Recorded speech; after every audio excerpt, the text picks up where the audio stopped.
አመዛዝኖ ማውጣት። ለስራ ከወጣ ደግሞ በቃ መስራት ነው። ሌላ መጃጃል አያስፈልግም። እኛ ይኸው ኢትዮጵያ ውስጥ እንኳን እስከዚህ ሰዓት እየሰራን የለ፣ እስከ 1 ሰዓት ነው የሚሰራው። እየሰራን የለ፣ መስራት ነው በቃ። ሌላ መጃጃል ምን አመጣ? እዛ ቤተሰብ ይጠብቃል፣ ልጄ እዛ ነች እያለ ህይወት ራሱ መጽሐፍ አይደል እንዴ? ደግሞ መጽሐፍ ምናምን ያወራል እንዴ? ህይወት መጽሐፍ ነው በቃ። የዚች ልጅ እኮ ህይወት መጽሐፍ ነው። ካላስ እቺ ልጅ የወንድ ኢጃዛ ቤት ባትኖር ኖሮ ደፍሮ ደብድቦ ለሐኪም ቤት አይዳርጋትም ነበር፣ ለበሽታ አይዳርጋትም ነበር። ህይወት መጽሐፍ ነው። ግዴታ መጽሐፍ እስኪጻፍ አትጠብቅ። የምን መጽሐፍ ነው? ጉድ እኮ ነው። መጽሐፍ ይታተማል ይለኛል። የምን መጽሐፍ ነው የምታወራብኝ?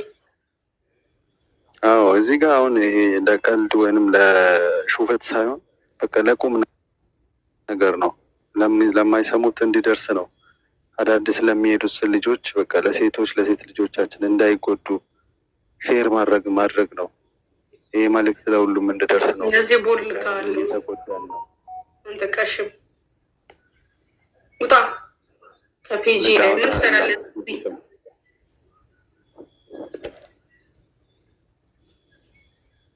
አያሳዝንም? ሰው ልጅ እንደዚህ እየሆነ ይቀልዳሉ። በዚህ ሰዓት ይቀልዳል። አዎ ያው በሰው ቁስል ላይ እጅ መክተት ደስ ይላል። ሁሉም እኮ በእያንዳንዱ ላይ ሲደርስ ማለት አሁን አንዳንዴ ማለት ነግበኔ የሚባል ነገር አለ። የእኔ ልጅ ብትሆንስ፣ እህቴ ብትሆንስ ብሎ ማሰብ አለቀ እኮ። እህትህ አሁን እንደዚህ ሆና ብታያት አንተ ትቀመጣለህ? አታብድም?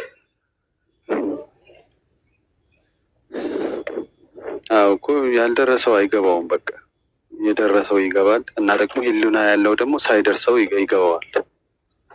እዚህ ቃስሚያ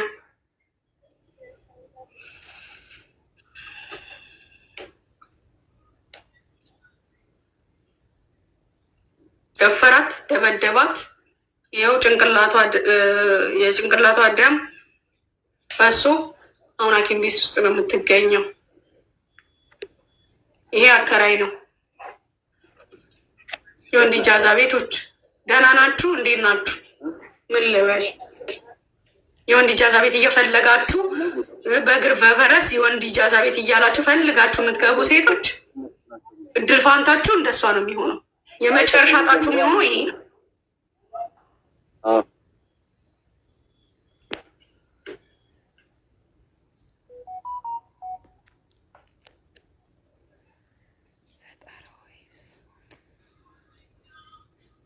በሉ ደህና ሁኑ። እኔ ልወጣ ነው። ደህና አደሩ። እንደዚህማ እንትን ሆነሽ አትውጪ። ትንሽ ፈገግ ብለሽ ራስሽን አረጋግተሽ ውጪ። ራስሽን አረጋግተሽ ውጪ። ኧረ ምን ያረጋጋል ብለን ሰው ራሱ አያረጋጋም። አይ እዚህ ጋር ያለው ሰው እና ደግሞ ሁሉም ሰው እኮ እየገባው ነገሮቹ እየገባው እኮ በቃ ለቀልድ ለሹፈት የሚገባ ሰው አለ። ልሽ ግን በቃ እነዛን እንትን አትበይ፣ አትስሚያቸው። ኧረ እኔ አልሰማቸውም። ዛሬ በእኛ ጊዜ አይደለም። ዛሬ በእኛ ጊዜ አይደለም እኮ አይኑ እያየ የተሰቀለውን እኮ የቆሰለውን ቁስሉ ላይ እኮ እጅ ካልቀጠጥኩኝ አላምንም የሚል ህዝብ እኮ። ኧረ እኔ ከዚህ በኋላ ርዕሴ ነው የማደርገው። በቃ አልፋታችሁም። ካልሆነ ማለት ነው ኢጃዛ ቤታችሁ እየዞርኩኝ ነው ማስወጣችሁ። የምሬ ነው የምላችሁ።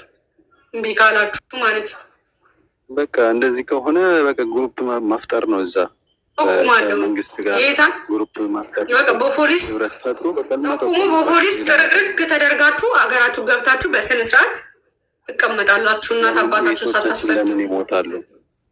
እየዞርን እንጠብቅባችኋለን። እምቢ ካላችሁ እንደዛ ማድረግ ነው።